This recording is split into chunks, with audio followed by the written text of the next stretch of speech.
Sredni Vashtar by Saki, also known as Hector Hugh Munro. Conradin was 10 years old, and the doctor had pronounced his professional opinion that the boy would not live another 5 years. The doctor was silky and effete, and counted for little, but his opinion was endorsed by Mrs. de Ropp, who counted for nearly everything.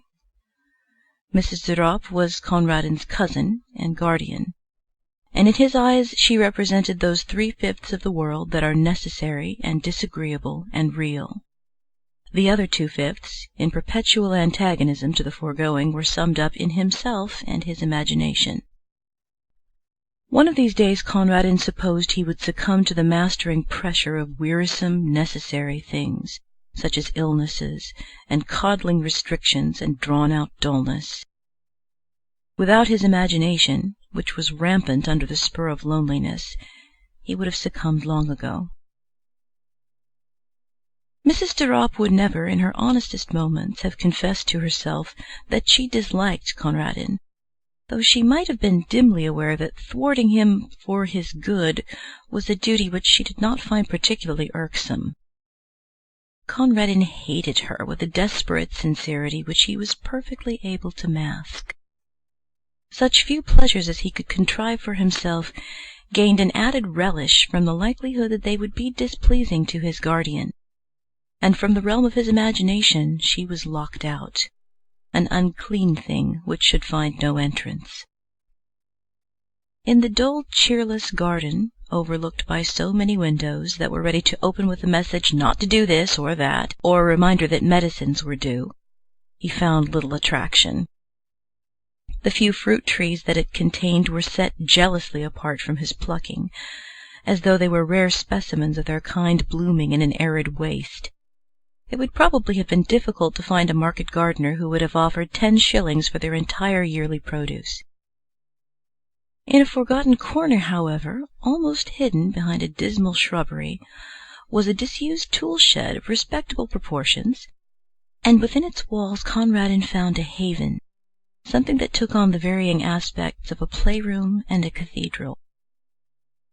He had peopled it with a legion of familiar phantoms, evoked partly from fragments of history and partly from his own brain, but it also boasted 2 inmates of flesh and blood.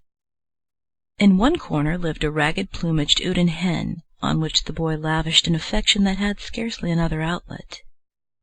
Further back in the gloom stood a large hutch, divided into 2 compartments, one of which was fronted with close iron bars.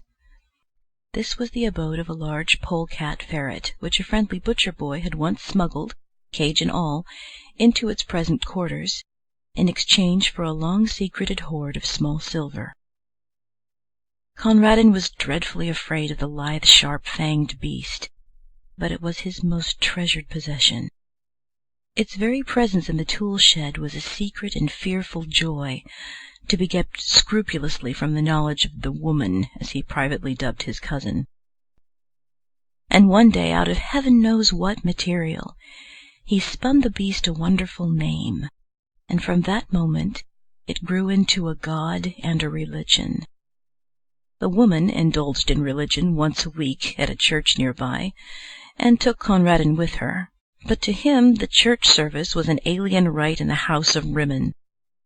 Every Thursday, in the dim and musty silence of the tool-shed, he worshipped with mystic and elaborate ceremonial before the wooden hutch where dwelt Sredni Vashtar, the great ferret.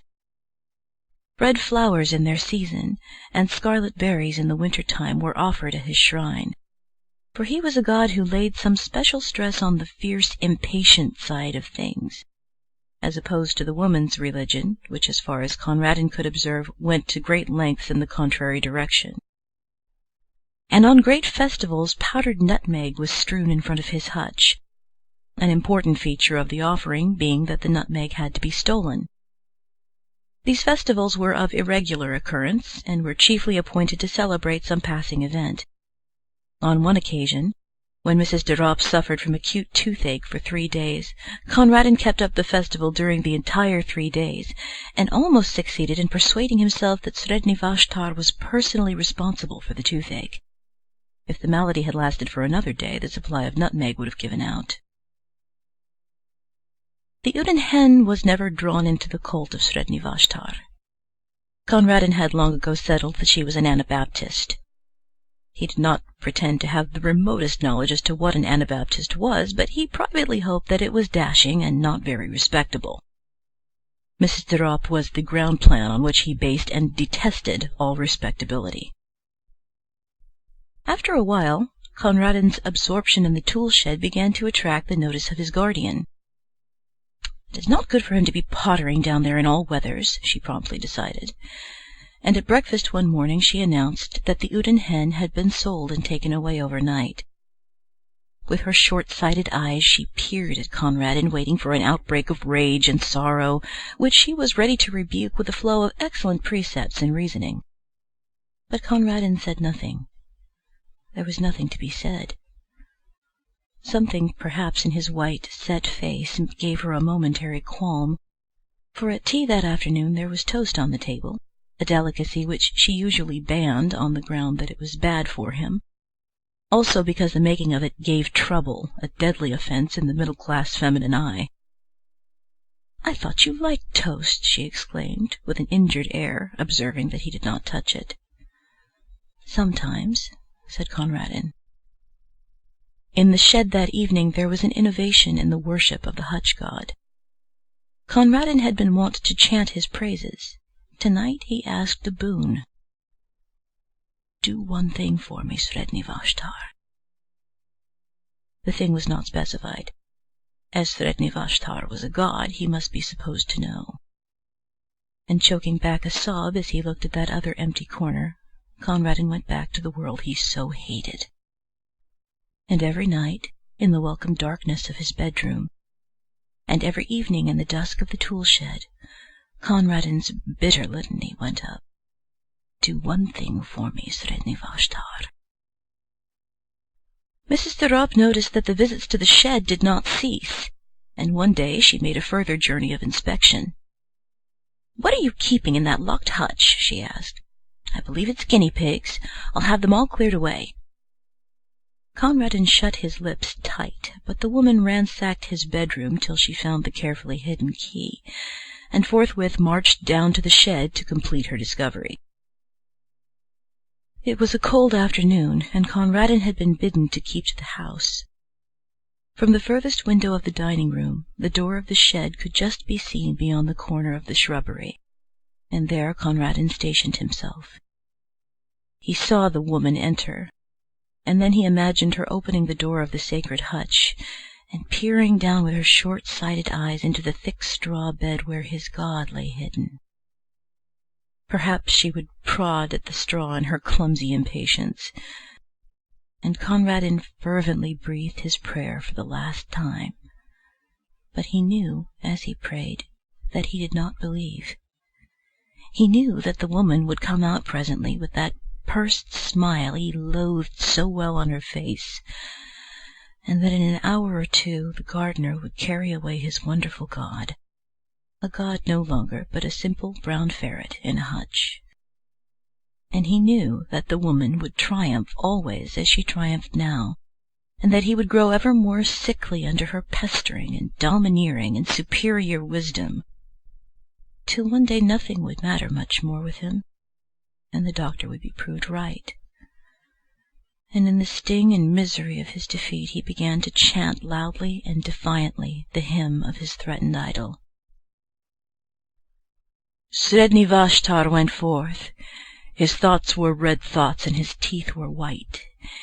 His enemies called for peace, but he brought them death. Sredni Vashtar the beautiful. And then of a sudden he stopped his chanting and drew closer to the window pane. The door of the shed still stood ajar, as it had been left, and the minutes were slipping by. They were long minutes, but they slipped by nevertheless. He watched the starlings running and flying in little parties across the lawn. He counted them over and over again, with one eye always on that swinging door. A sour-faced maid came in to lay the table for tea, and still Conradin stood and waited and watched. Hope had crept by inches into his heart, and now a look of triumph began to blaze in his eyes that had only known the wistful patience of defeat. Under his breath, with a furtive exultation, he began once again the paean of victory and devastation, and presently his eyes were rewarded. Out through that doorway came a long, low, yellow and brown beast, with eyes ablink at the waning daylight, and dark, wet stains around the fur of jaws and throat. Conradin dropped on his knees. The great polecat ferret made its way down to a small brook at the foot of the garden, drank for a moment, then crossed a little plank bridge and was lost to sight in the bushes. Such was the passing of Sredni Vashtar. "Tea is ready," said the sour-faced maid. "Where is the mistress?" "She went down to the shed some time ago," said Conradin. And while the maid went to summon her mistress to tea, Conradin fished a toasting fork out of his sideboard drawer and proceeded to toast himself a piece of bread. And during the toasting of it, and the buttering of it with much butter, and the slow enjoyment of eating it, Conradin listened to the noises and silences which fell in quick spasms beyond the dining-room door. The loud, foolish screaming of the maid, the answering chorus of wondering ejaculations from the kitchen region, the scuttering footsteps and hurried embassies for outside help, and then, after a lull, the scared sobbings and the shuffling tread of those who bore a heavy burden into the house. "Whoever will break it to the poor child? I couldn't for the life of me!" exclaimed a shrill voice. And while they debated the matter among themselves, Conradin made himself another piece of toast. End of Sredni Vashtar by Saki.